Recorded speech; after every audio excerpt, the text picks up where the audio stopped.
So, coronavirus. One thing that has been established is that the coronavirus is part of a family of viruses where potentially they will behave, or the pandemic as it evolves over time will most likely behave as we have seen historically, which means in the winter the curve rises, it's already risen, it'll plateau, and then as we move into the summer months it'll come down, and we will essentially have a period where the incidences go down. It will go through a plateau, and then it potentially can go right back up. So viruses in general, and I'm talking about respiratory viruses, tend to be cyclical. They follow the seasons. Remember, this is very important. It's the viruses that affect our chest, our breathing system, our respiratory system. They tend to be seasonal. As we know, comes the winter, we think we have a risk of flu, we have a risk of getting a cold. That's why we get the flu shot. We get it just before the winter. Okay, so with that knowledge in place, that the coronavirus is potentially a seasonal virus, we suddenly, in saying that, realize that there is a correlation between the season and the rates of infection. Winter season, more infections. Summer, less. Okay, that's a correlation. Now we've got to dig in. What is the cause of that? So a lot of people have studied statistically, logically, with experiment, and they've drawn the conclusion that the thing that drives the virus potentially, seasonally, some of the causal effects of the seasonal is perhaps people behave differently depending on the season. Or perhaps it's the temperature changes. We have hot summers, cold winters. Or perhaps it's humidity. Those are the three basic categories. There may be others, but these are the big ones that have been studied. Well, let's look at behavior. And now I'm going to say something very controversial. And I'm going to take one of the behaviors that at the moment we are really safeguarding against, which is human contact. Handshaking, touching inanimate objects, doorknobs, banisters. We're really cleaning up everything. Well, if we look at those behaviors of shaking hands, touching a doorknob, are they seasonal? They absolutely aren't seasonal. We open doors in the summer and the winter. We shake hands in the summer and the winter. We touch each other, we kiss our wives. Frankly, whether we go to school in the summer or the winter, the social contact is not seasonal truly, in terms of the things that we are afraid of. Our shopping habits, touching, our cell phones, whatever we touch is really the same in the summer and the winter. So I would say that touching does not fit very well with seasonal change. So from a causal perspective, it doesn't look good for touching because it doesn't follow the seasons. And if we agree that that there's big seasonality in this virus, there isn't really a lot of evidence just from looking at the data that would suggest that there is a strong linkage between touching and the weather. The correlation is bad. Okay, so there's poor correlation between contact and seasonal variations. Temperature absolutely goes up and down. So there's good correlation there, except in the winter, human behavior, we tend to go indoors. Body temperature doesn't really tolerate a lot of changes, so we spend a lot of time indoors. So temperature fluctuations is a hard one to gather. But humidity is interesting. Humidity is a big deal. And I'm not talking about relative humidity. I'm talking about absolute humidity. And the simplest way to feel absolute humidity is your lips.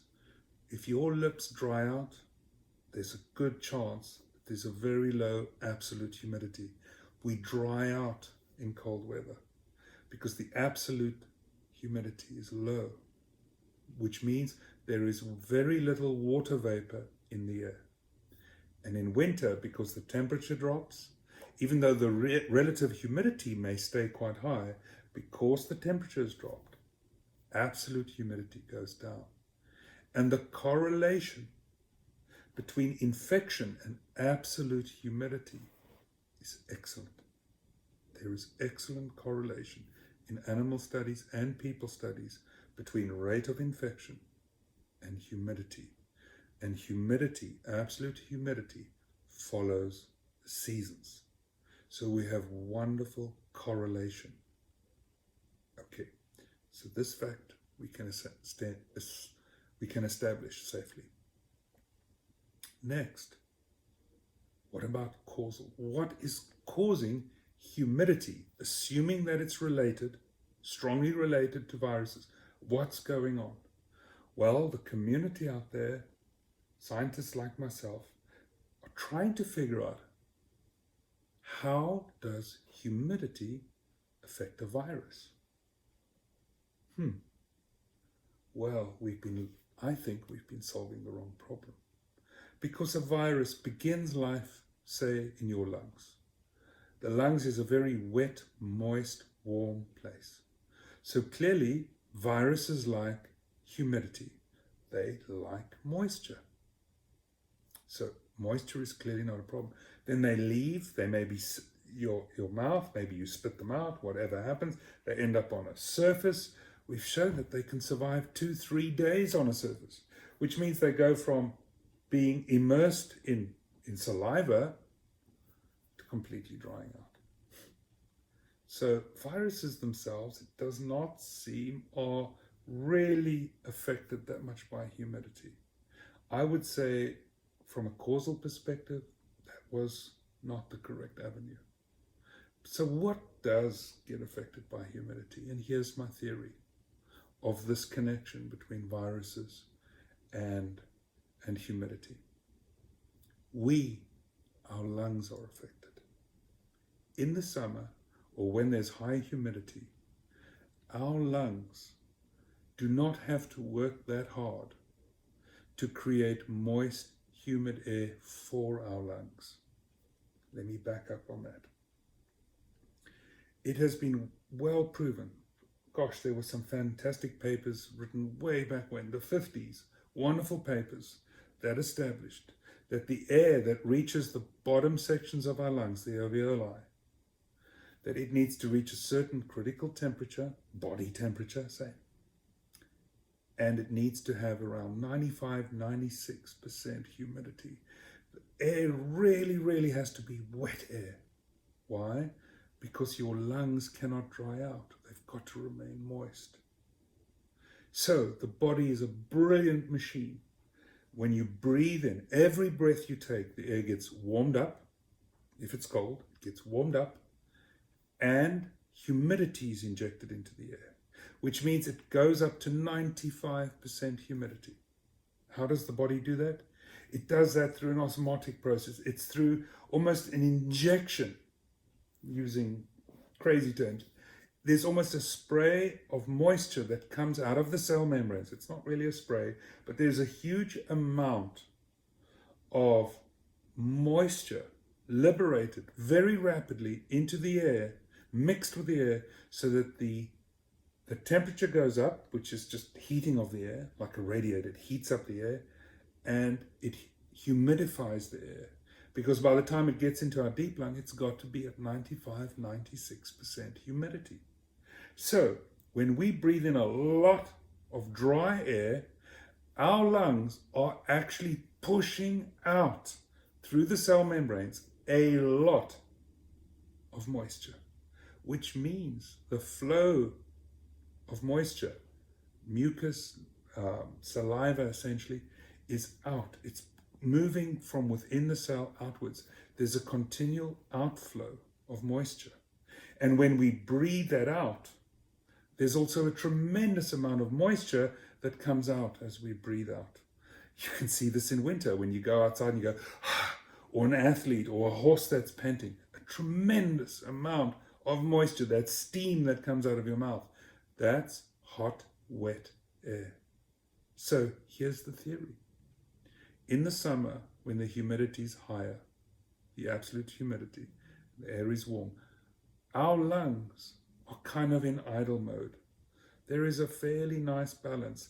It's moisture's being produced, but everything's pretty calm. And when you breathe out, the moisture content, the aerosols, in other words, the condensates, these very, very fine droplets, are all in the moderate level.